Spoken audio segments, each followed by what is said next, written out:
Hello guys, I am Express Habib.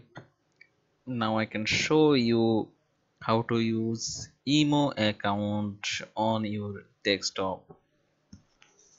So at first you can open your internet browser, any internet browser, Google Chrome or Mozilla Firefox or anything, and go the site www.emo4pc.net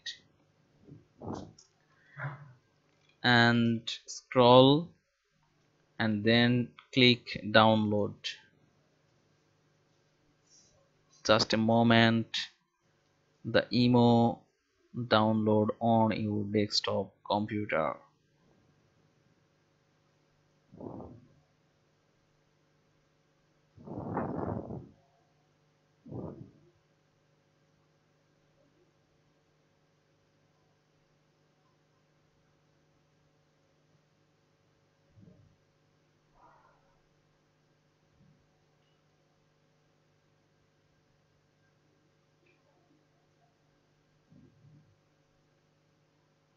It is downloading.